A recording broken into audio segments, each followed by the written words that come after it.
Mensagem de hoje: nada pode nos separar. Quero falar sobre isso com você. O texto está em Romanos, capítulo 8, verso 35 a 39. Se você quiser abrir sua Bíblia, seu celular, Romanos 8, 35 a 39. Amém, amém? Fico feliz de ainda ouvir o barulho de folhas de Bíblia, querido, sabia? É verdade, porque nós somos da tecnologia nos nossos dias, né? Mas às vezes assim me inspira, porque é diferente, né? Você faz anotações e coisas que nos ajudam muito. Vamos lá. Romanos 8, 35 diz assim: quem nos separará do amor de Cristo? Será tribulação, ou angústia, ou perseguição, ou fome, ou nudez, ou perigo, ou espada? Como está escrito: por amor de ti enfrentamos a morte todos os dias. Somos considerados como ovelhas destinadas ao matadouro.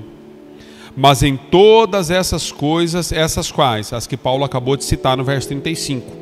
Mas em todas essas coisas somos mais que vencedores, por meio daquele que nos amou. Pois estou convencido de que nem a morte, nem a vida, nem anjos, nem demônios, nem o presente, nem o futuro, nem quaisquer poderes, nem altura, nem profundidade, nem qualquer outra coisa na criação será capaz de nos separar do amor de Deus que está em Cristo Jesus, nosso Senhor. A igreja diga amém por esse texto. Glória a Deus, queridos, nada pode nos separar. Esse é o tema da mensagem que eu quero compartilhar com vocês. Primeiro quero fazer menção de que Paulo está aqui combatendo e está indo contra 7 inimigos da igreja nesse momento em que Roma está vivendo. A igreja de Roma está enfrentando alguns inimigos e Paulo lista esses inimigos. E ele deixa claro que são 7 inimigos dos quais estavam em grande evidência aquilo que estava sendo e acontecendo com a igreja desses dias. Ela havia acabado de nascer. E Paulo então faz essa lista, né? Ele diz: olha, então será tribulação? 1. Angústia? 2. Perseguição? 3. Fome? 4. Nudez? 5. Perigo? 6. E espada? 7. São 7 inimigos que a igreja está enfrentando. Eu quero nos contextualizar com esse texto e dizer para você que, embora nós não vivamos alguns desses inimigos, a igreja de Cristo na terra ainda vive.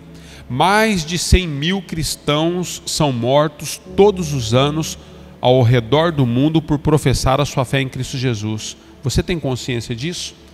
O Brasil, na verdade, não é um país comunista, não persegue você por causa da sua fé de maneira veementemente, que às vezes oprime ou te coloca debaixo de condição de morte. O Brasil, você tem liberdade de expressão, mas existem muitos lugares, em muitas nações, que pessoas são mortas pelo Evangelho todos os dias.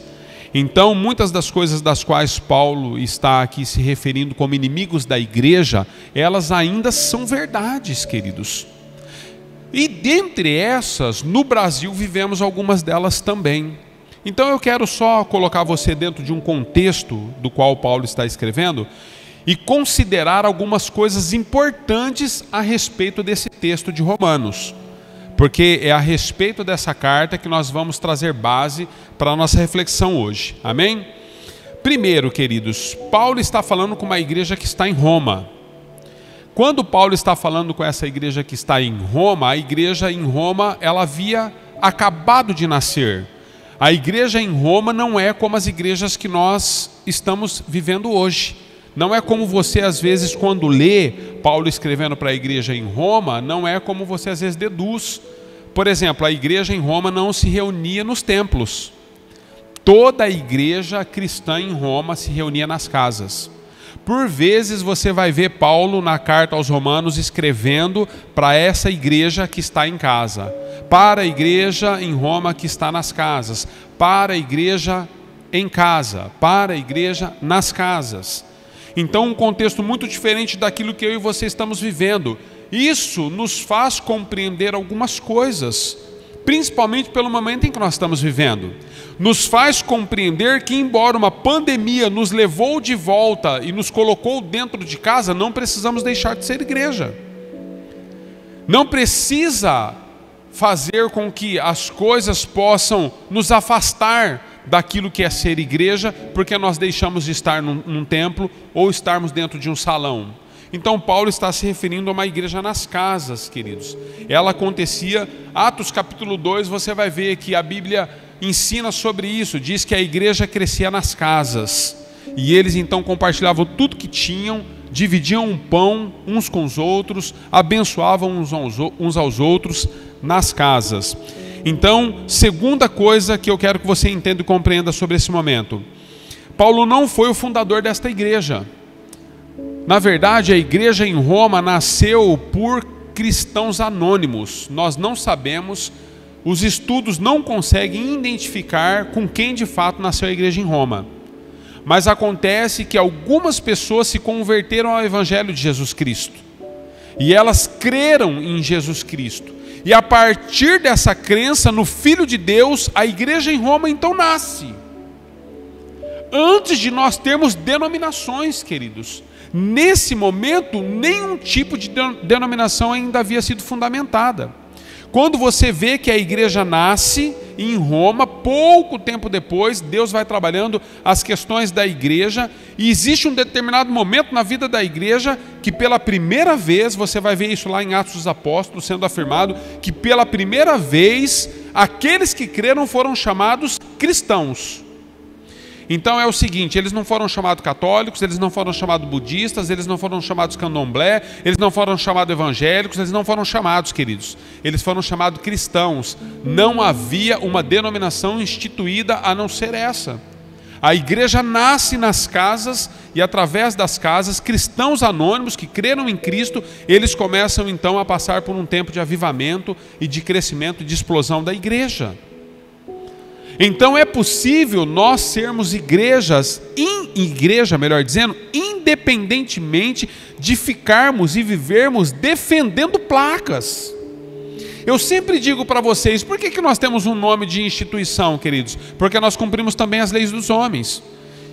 Para termos o registro de uma questão jurídica da igreja, que a igreja também ela não é só um organismo, mas ela é uma organização, uma instituição, nós precisamos dar um nome e registrar. Mas nós poderíamos conduzir a igreja sem esse nome que está aí fora, Comunidade de Amor e Graça. Porque a verdadeira igreja são aqueles que creram em Cristo, queridos.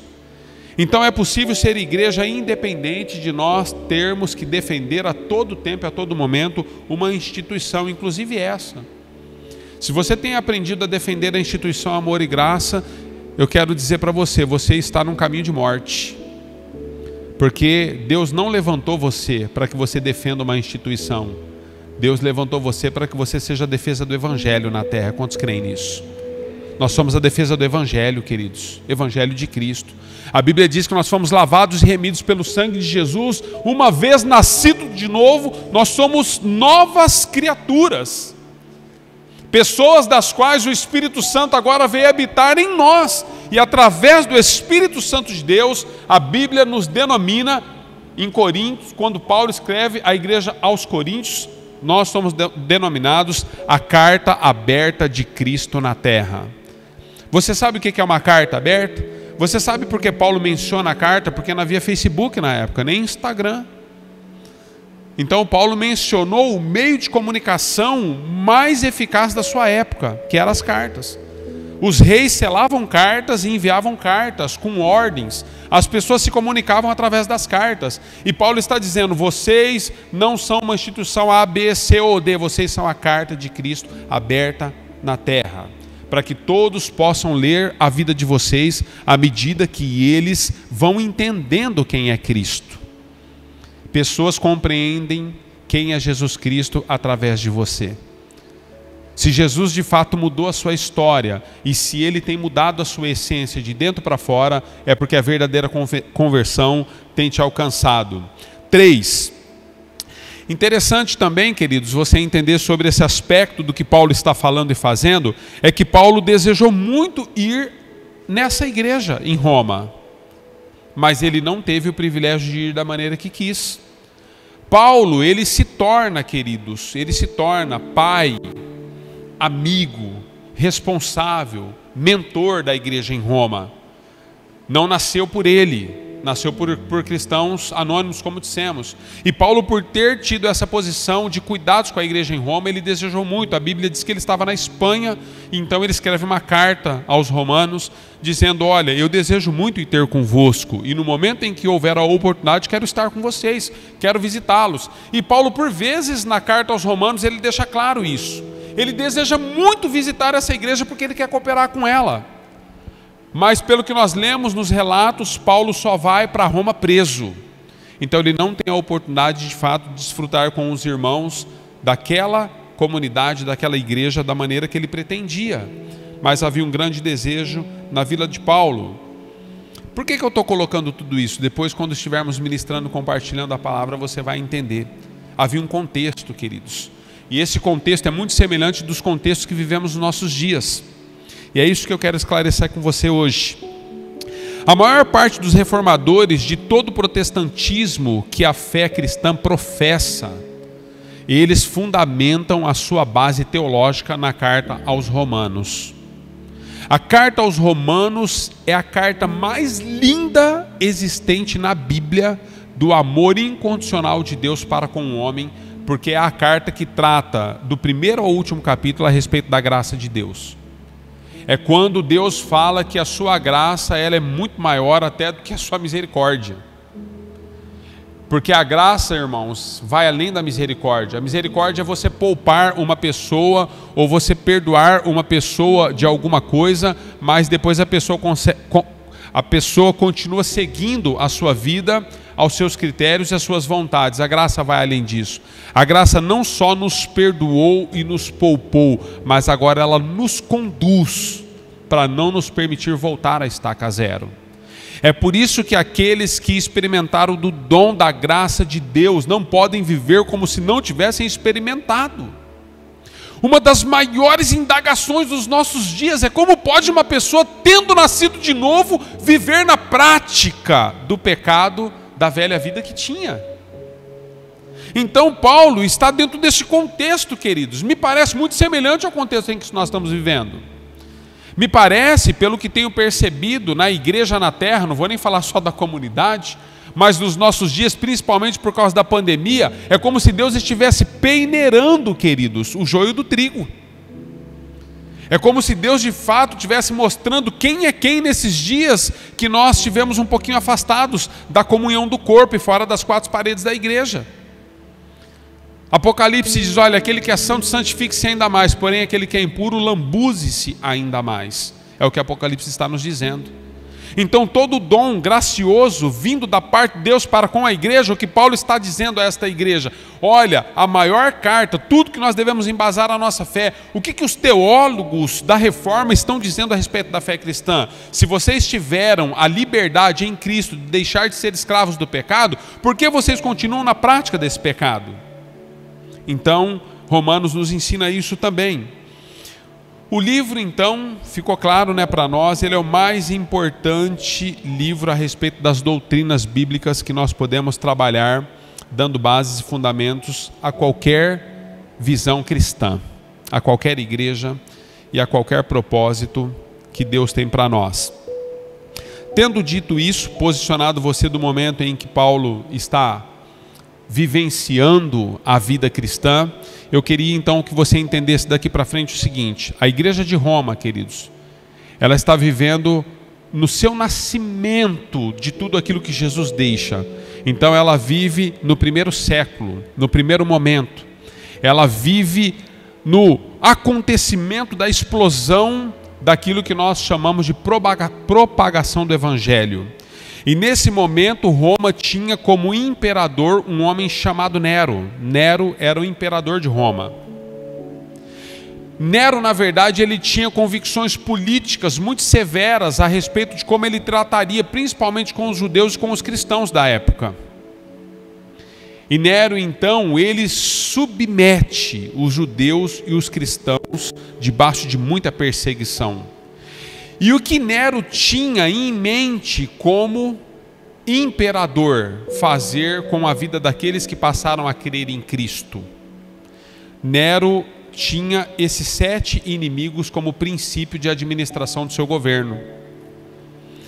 Nero, ele trouxe sobre a vida da igreja, queridos, no primeiro século, muito dessas perseguições que Paulo listra para a igreja.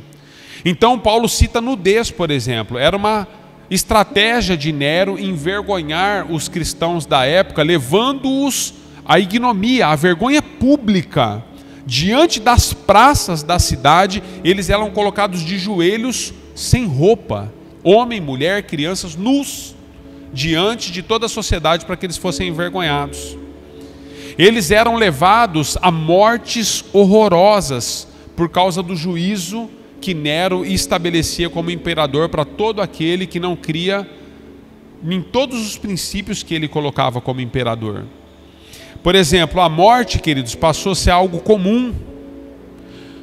Os cristãos morriam, queridos, a centenas, dezenas de centenas, todos os dias eram perseguidos e levados aos coliseus, para que eles pudessem ser vergonhas públicas. Vergonha pública diante daqueles que aplaudiam nos coliseus, eles sendo comidos por leões, eles sendo queimados em praça pública, eles sendo decapitados pela espada. Então Paulo começa a listar essas coisas, e Paulo está querendo dizer o seguinte: quem poderá, queridos, nos separar daquilo que Deus tem para a nossa vida? E aí ele começa a dizer então para a igreja, naquele momento em que ela está vivendo, com todas as perseguições que está vivendo, a morte, as perseguições, ele está querendo dizer o seguinte: Nero está matando vários cristãos, mas é a morte que vai impedir você de estar no centro da vontade de Deus e tudo que Deus tem para a sua vida. Você vai se render ao sistema e ao governo desse mundo, porque você está com medo da morte. Paulo está dizendo não. A nudez, você está com vergonha de ficar pelado em praça pública? É essa a tua vergonha? É por causa disso que você vai dar as costas para o Evangelho? É por causa disso que você vai não mais reconhecer Jesus como Senhor e Salvador de sua vida?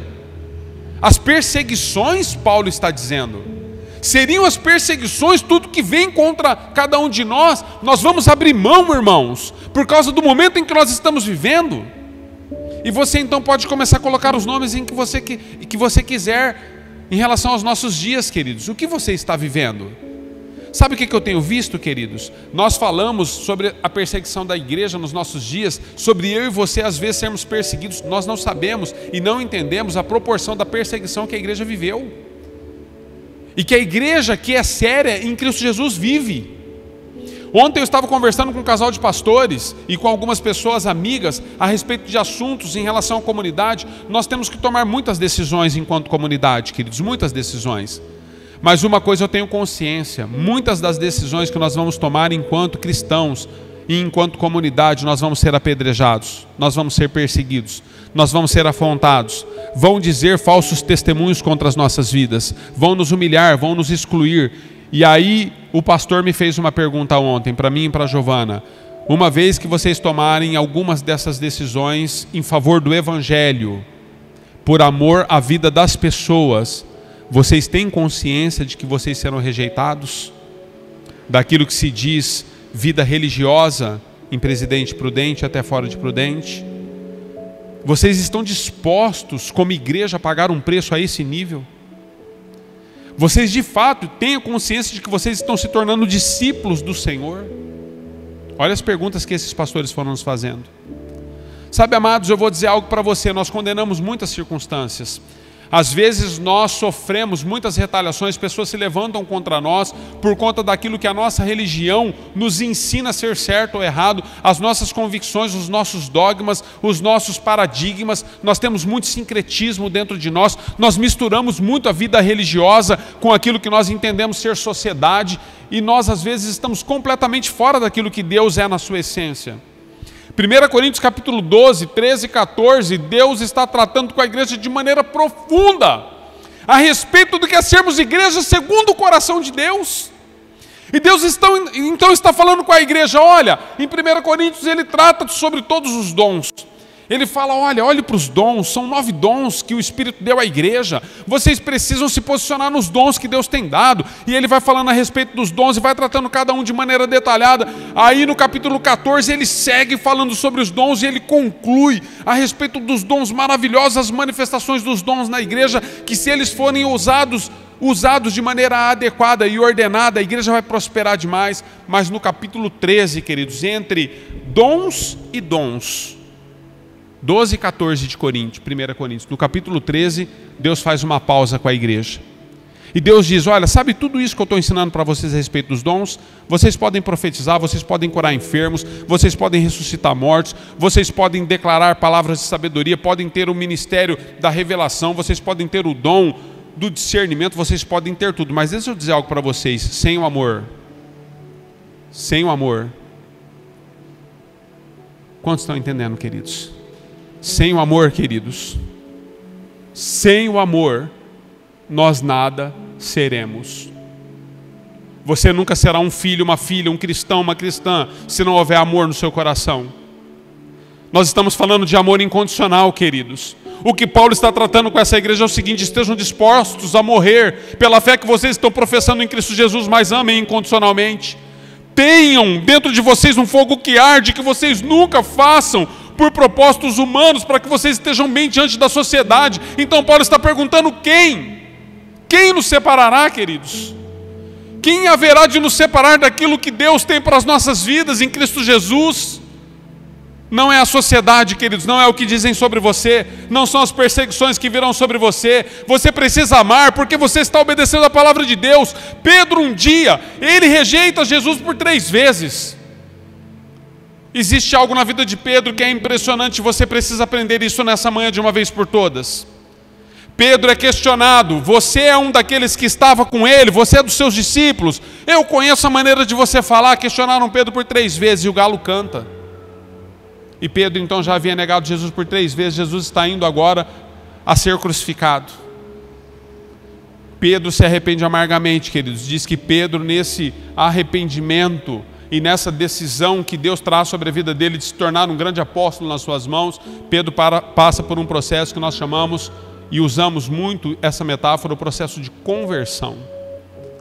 Logo depois desse momento em que Pedro se arrepende, Jesus confia a igreja nas mãos de Pedro, dizendo, olha Pedro, sobre essa revelação de que você teve de que eu sou o Cristo, tu és uma pedra, Pedro, mas sobre a pedra de esquina que sou eu, Cristo Jesus, sobre esta pedra, Pedro, que você está tendo a revelação de que eu sou o Filho de Deus, a minha igreja será estabelecida. E sobre esta pedra ninguém vai prevalecer. Cristo é a pedra angular. Isaías nos ensina isso, que ele foi rejeitado, a pedra rejeitada pelos seus edificadores, mas ninguém poderá contra ele. E depois desse momento na vida de Pedro, a Bíblia diz que então Pedro está na cidade falando de Jesus e ele é apertado pelos fariseus e os religiosos da época, os mestres da lei. Se você não parar de falar no nome desse Jesus e dizer que ele ressuscitou, nós vamos tirar a sua vida. Você vai morrer e nós vamos decapitá-lo. Sabe o que Pedro diz? Importa agradar a Deus e não aos homens. Eu tomei uma decisão na minha vida, queridos. Desde que Deus começou a fazer algo no meu interior, eu comecei a olhar para a palavra como de fato ela é.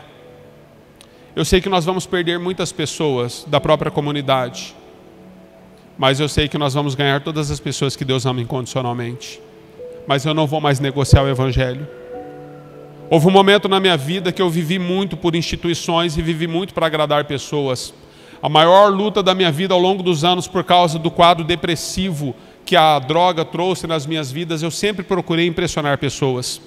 Eu fazia tudo para agradar, para que os homens pudessem estar nas posições de darem tapinha nas minhas costas e dizer, nossa, você é o máximo. Hoje eu não me importo mais com que ninguém fale a meu respeito, queridos. Você pode me chamar de charlatão, você pode me chamar de ladrão, você pode me chamar de rebelde, você pode me chamar de bom, de ruim, você pode me elogiar, você pode não me elogiar. Eu estou com Pedro. Importa agradar a Deus. E Paulo está dizendo para uma igreja que ela precisa ter a convicção do que é sofrer perseguições. Nós às vezes deixamos de ser cristãos autênticos porque nós queremos agradar os nossos amigos. Sabe, queridos, eu tenho falado nessa casa, As pessoas começaram a me questionar. Essa semana eu fui bombardeado de questionamentos. Pastor, as ministrações que o senhor está trazendo sobre esta casa são ministrações perigosas, porque está dando liberdade às pessoas para que elas possam ter uma vida distante da vontade de Deus. Eu falei, eu não creio assim. Não, pastor, o senhor está dizendo que beber não é pecado, mas não é mesmo, queridos. Mas o senhor está afirmando isso de púlpito, reafirmo. A Bíblia condena a embriaguez, ela não condena a bebida, mas deixa eu dizer algo para você. Você nunca vai me ver bebendo. Nunca. Nunca, nunca, nunca você vai me ver bebendo. Fazem 20 anos, 27 anos, melhor dizendo, que Jesus me alcançou. Desde que Jesus me alcançou, houve uma transformação na minha vida. A partir daquele dia, 1994, eu disse, Senhor, a minha vida é tua, conduza-me segundo a tua vontade. Aconteça o que acontecer, eu quero ser a expressão da tua glória lá fora. Eu busquei e tenho buscado, queridos, me tornar um padrão. Ainda que a Bíblia diz que Deus condena só a embriaguez, ainda que a Bíblia diz que se eu tomar só um copo, ou se eu tomar só um cálice, não é pecado. Eu não estou preocupado com o que é pecado, com o que não é pecado, queridos, porque a minha salvação já foi comprada. Minha salvação já foi comprada. Quantos estão me entendendo? Ela foi paga pelo preço do sangue do Filho de Deus na cruz do Calvário. Então eu não estou preocupado com isso, queridos, mas eu estou preocupado em me tornar um padrão para você. Porque a Bíblia diz que ser igreja vai requerer de mim e de você muitas vezes, queridos, entendermos que a liberdade que Deus nos deu nunca pode ser nas nossas vidas uma libertinagem. Então eu estou disposto, queridos, a ser chamado de careta porque eu não bebo. Eu estou disposto a ser chamado de careta porque eu tenho conduzido meu filho a casar virgem. Nós temos um padrão, queridos. Nosso primeiro filho casou virgem, nós acompanhamos ele até o último dia do casamento. Eu fiz o casamento do meu filho chorando com lágrimas nos olhos. Nós tivemos o privilégio, queridos, e eu quero honrar minha nora. Nós tivemos o privilégio da minha nora encontrar na Giovana a melhor amiga que ela tinha no período do noivado. A minha nora, queridos, a Débora, ela ficou muito próxima da Giovana. E ela começou a encontrar na Giovana uma pessoa fiel, com quem ela poderia abrir o coração. E ela começou a dizer, sogra, eu e o João temos tido alguns problemas. E nós às vezes estamos assim meio incendiados, mas a gente não se tocou ainda, mas a gente está com luta. Aí a Giovana falou, então tenha liberdade comigo, sempre que você precisar. Sempre que você precisar, converse comigo. Então ela tinha lutas com o João, ela conversava com a Giovana. A Giovana pendurava nas duas orelhas do João. Aí eu pendurava também para ficar mais pesado e pedia para o Lucas subir em cima. E nós conduzimos nossos filhos, queridos. E eu tenho a plena convicção, queridos, de que tudo que o João e a Débora viveram, eles abriram o coração em tudo conosco. Tiveram dias difíceis, tiveram dias quentes, dos quais, se eles não tivessem princípio, mas eles foram fiéis até o fim. O Lucas está caminhando, queridos. E eu sempre brinco com ele, eu falei, filho, o dia que você tocar na Steph de maneira errada, suas mãos vão cair. E profecia de pai pega. Brincadeira, queridos. O Lucas é uma bênção, tem sido uma bênção na nossa casa. Um filho que honra os pais. Por onde eu vou, queridos, por onde eu vou, as pessoas dizem, o seu filho é uma bênção. Que prazer é estar com o seu filho. Sabe o que é isso, queridos? Princípios não negociados. Deus está falando conosco a respeito de uma igreja. Se nós vamos ser perseguidos pela maneira que nós temos conduzido a nossa vida, nós vamos ser perseguidos com classe. Paulo está dizendo, nada nem ninguém poderá nos separar. Vocês precisam entender isso. Vocês precisam ter uma vida que, em base à santificação, não é o preço da sua salvação, mas ela traz muitos frutos para aqueles que estão seguindo vocês. É o que Paulo está dizendo. Então ele está dizendo, não vai ser a nudez, não vai ser a espada, queridos, não vai ser a perseguição, não vai ser a tribulação, não vai ser. Essa semana eu estive meditando sobre oração, estou precisando orar mais. A igreja está crescendo, está exigindo muito de mim, eu tenho um trabalho secular, o trabalho secular me consome, eu tenho dedicado o que eu posso à igreja, nos meus segundos e milésimos de segundos que eu tenho de tempo. Mas Deus tem falado para mim, Anderson, enquanto você não passar a orar pelo menos 1 hora por dia, você ainda não começou a orar. E o Espírito Santo me falou, queridos, que 1 hora de oração por dia, essa primeira 1 hora é só para você se desconectar dos barulhos dessa terra. você só entra na presença de Deus de fato e de verdade depois de 1 hora. É o que Deus está falando comigo. Não quero fazer disso uma doutrina para você. Eu tenho muitas preocupações, queridos. E quando eu começo a orar, as minhas preocupações estão bombando. Então eu quero colocar todas as preocupações que eu tenho, a sua vida, a minha família, o ministério, o trabalho, as finanças, e eu vou colocando tudo isso, então eu não estou em comunhão com Deus ainda. Eu só estou pedindo. Mas depois de 1 hora essas coisas vão cessando, porque daí você já colocou tanta coisa para Deus, e aí você começa a desfrutar da presença dEle. Então ser igreja, queridos, é o que Paulo está nos ensinando, é o que o Paulo está dizendo. Paulo então, queridos, ele define no capítulo 8 aos Romanos, eu li só um trecho de Romanos com vocês, mas ele deixa bem claro e ele faz 3 perguntas que nós precisamos avaliá-las. E ele fala a respeito de 3 quem. 3 quem. Primeiro quem que Paulo nos fala é quem nos separará do amor de Cristo. Quem nos separará do amor de Deus que está em Cristo Jesus? É o primeiro. Segundo quem que Paulo nos ministra e nos faz ter uma reflexão é quem intentará acusações contra os escolhidos do Senhor. Romanos. E o terceiro quem que Paulo nos ministra em Romanos, quem nos condenará. Quem nos condenará. Diante desses quens, queridos, Paulo responde à igreja de Roma. E Paulo fala assim, olha, em tudo isso, sobre todas essas coisas, nós somos mais que vencedores. A palavra mais que vencedores para mim e para você, ela é muito comum, queridos. Porque nós falamos de vencedores, nos arremete tantas coisas à mente quando falamos de vencedores, mas Paulo no original, ele está tratando com uma igreja nas palavras corretas daquilo que a igreja está vivendo. A palavra no original parece até um palavrão, é uma palavra grega, ela na verdade é hipernikauor. Quando Paulo diz, olha, quem nos separará? Quem poderá nos separar? Paulo está dizendo o seguinte, ele usa essa palavra hipernikauor, que significa que nós somos hiper, que nós somos super. Os romanos, queridos, eles tinham muitos gladiadores, o Império Romano. Era comum as batalhas sangrentas de guerras, por exemplo.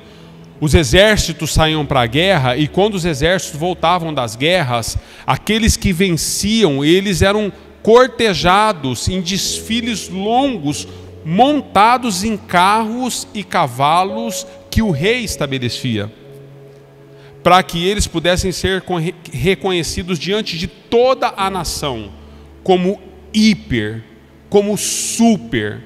Então quando Paulo está dizendo, olha, quem poderá nos separar? E ele diz, nada poderá nos separar, porque em todas as coisas nós somos mais que vencedores. Quando ele usa a palavra mais que vencedores, Paulo está querendo dizer para aqueles homens que entendiam a palavra no original do que ele estava dizendo, vocês precisam entender o seguinte, nós estamos acima, é outra atmosfera, é outro padrão. Nós não lutamos com as mesmas armas desses homens, nós somos invencíveis, nós somos inabaláveis. Nós somos outro estilo. Nós não somos uma quitanda, queridos. Nós não somos um mini mercados. Nós somos um hipermercado, um mega mercado. Você está entendendo? É o que Paulo está dizendo para aqueles homens. Nós estamos acima de todas essas coisas. Então nós somos mais que vencedores. A ideia de que Paulo tenta trazer para a vida daqueles irmãos que estão sofrendo esses 7 e sendo perseguidos por esses 7 inimigos, Paulo está querendo dizer, vocês estão acima. Eu penso que Paulo está fazendo menção de coisas mais ou menos como nós lemos depois em Hebreus mais para frente, que diz a respeito dos heróis da fé. A Bíblia fala a respeito dos heróis da fé, homens que foram degladiados, decapitados, queimados vivos, foram jogados na cova dos leões, e eles morreram, queridos, pela fé que exerciam, mas eles estão acima disso, porque nós estamos acima da morte, queridos. Nós estamos acima de todas essas circunstâncias de batalha que nós estamos vivendo. Se nós temos a nossa cabeça em Deus, se nós temos a nossa mentalidade em Cristo, se nós estamos firmados nas promessas e na palavra, nós precisamos entender o que Paulo fala em uma outra situação. Todas as tribulações que nós vivemos na vida, elas são passageiras e momentâneas. Paulo está dizendo para aqueles homens, nós estamos acima disso tudo. E estar no centro da vontade de Deus, queridos, é estar acima disso tudo. Então eu quero te fazer algumas perguntas práticas para a gente finalizar. Quem vai separar você do amor de Cristo? Os seus amigos? A sua autoimagem?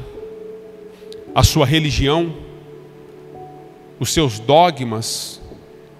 As suas profissões de fé? As suas tradições?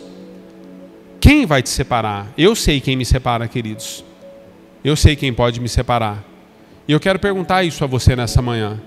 Quem vai separar você? É o fato de você não desejar sofrer perseguições, ser tido por careta? Quem vai te separar?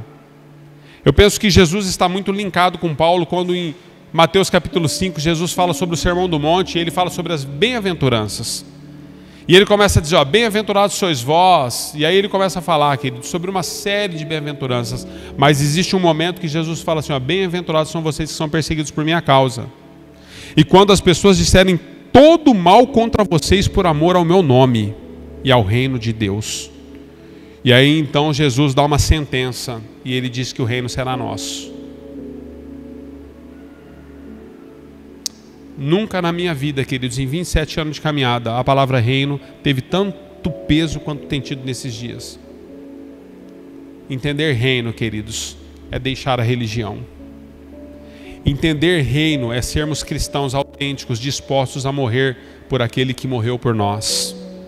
Entender reino é entender que você vai ter que dar as costas para algumas coisas que Deus está dizendo não, mas as tuas tradições dizem que sim. Entender reino é você ter que dar as costas para pessoas que você ama muito caminhar com elas, mas Deus está dizendo, olha, chegou o tempo, não é possível você caminhar mais. Entender reino, queridos, é entender que você vai ser obrigado a conviver e aceitar pessoas dos quais você jamais aceitaria essas pessoas em sã consciência, porque a comunidade às vezes espiritualiza demais as coisas e a sociedade declara que essas pessoas não devem ser aceitas. Então eu vou dizer para você, o que você vai fazer com a prostituta? Com os drogados nessa casa? O que você vai fazer com as lésbicas, com os homossexuais nessa casa? O que você vai fazer? Eu quero que você reflita sobre isso. Porque uma hora, queridos, a igreja é nova, a comunidade está nascendo, nós vamos ter que tomar uma decisão do que fazer. Nós temos 3 tipos de igreja existentes no nosso planeta nos dias de hoje. 3 tipos de igreja chamadas igreja cristã. 3 tipos de igreja. Eu tenho estudado sobre isso, queridos. Gasto a minha vida com isso. É o que eu e a Giovana mais conversamos em casa. Que igreja nós queremos ser segundo o coração de Deus? Deixa eu dizer para você. 3 tipos de igreja nós temos. Nós temos a igreja que ela se escandaliza com todos os pecados que ela não consegue colocar dentro de uma formatação. Então para essas pessoas ela diz o seguinte, olha, nós aceitamos você, mas não aceitamos o teu pecado. Coloca a pessoa para fora. Esse é um tipo de igreja. É real isso, queridos. Aí nós temos uma igreja que se aproveita dessa situação daqueles que são jogados para fora. Se não te aceitam porque você é um drogado, porque você foi um homicida, ou porque você foi uma prostituta, ou porque você é um homossexual, se não te aceitam, então nós temos um segundo campo de igreja existente nos nossos dias, que são as igrejas que dizem, então vem para cá que nós aceitamos tudo. Porque Deus é amor. Em Deus ser amor, eles não falam contra o pecado. Não tem pecado, queridos. O pecado perdeu a essência, ele não existe. Então é um extremo daqueles que rejeitam, é uma aceitação de tudo que pode. E nós temos a igreja do Centrão. O que é a igreja do Centrão? Nós recebemos as pessoas, mas não sabemos o que fazer com elas. E esse é um problema, queridos. Porque daí nós dizemos para a pessoa, nós aceitamos você, mas nós não sabemos o que fazer com você. Então aqui você não pode servir, não pode. Nunca vai servir aqui. Está no segundo casamento? Esquece. Nunca vai servir aqui. Essa é a igreja do Centrão. Nós precisamos tomar uma decisão, queridos. Paulo está dizendo, vocês serão perseguidos, mas vocês precisam ser a igreja de Cristo na terra. Vocês precisam sempre lutar contra o pecado. Vocês precisam se tornar um padrão para que as pessoas que estão caminhando com vocês possam ter uma direção do padrão. E vendo o padrão, porque é o seguinte, sabe por que pessoas não deixam muitas vezes a velha vida que vivem? Porque você mesmo não tem um padrão. Você se diz cristão e cristã, mas quando chega na sua casa você é um inferno. Você sempre condenou a bebida, mas bebia em casa. As pessoas vêm, os filhos vêm, os amigos vêm. Você sempre condenou a mentira, mas você mente. Não condena então, queridos. É mais fácil você reconhecer, eu ainda estou num processo de transformação e santificação. E essa área da minha vida é uma fraqueza que eu tenho. Se vocês puderem me ajudar enquanto família, enquanto comunidade, me ajudem. Cadê os pais? Ergam as mãos. Quantos de vocês já têm filhos adolescentes ou grandes? Ergam a mão de novo. Peça ajuda para os seus filhos um dia, reconheça as suas limitações. Fala, filho, ajuda o papai tem problema nessa área. Filha, ajuda a mamãe. Mamãe está lutando, não consegue vencer essa área. Sabe por quê? Porque é mediocridade, queridos. E tudo que um adolescente, um jovem não aceita é você ser medíocre. Porque você, na verdade, prega uma coisa, mas em casa você faz e não consegue reconhecer para ele que você é fraco e que você é fraca. Você não consegue reconhecer. Então reconheça. Seja a igreja que está no coração de Deus, em nome de Jesus. Se vão taxar você disso ou daquilo, queridos, pouco importa. O que importa é agradarmos aquele que vive hoje eternamente. A igreja diga amém. Eu quero orar com você. E que você possa entender que nada pode te separar do amor de Deus que há em Cristo Jesus. Quantos entenderam essa palavra, queridos? Eu sonho em que você seja um cristão autêntico e que, independente do que vem contra você, você não negocie o seu novo nascimento por nada desse mundo. Amém? Abra suas mãos, eu quero te abençoar.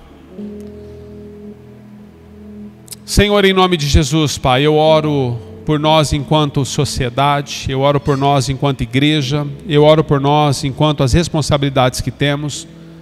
Senhor, enquanto igreja nós temos responsabilidades eternas, e uma das responsabilidades é abrir os nossos olhos, abrir os olhos dos nossos irmãos.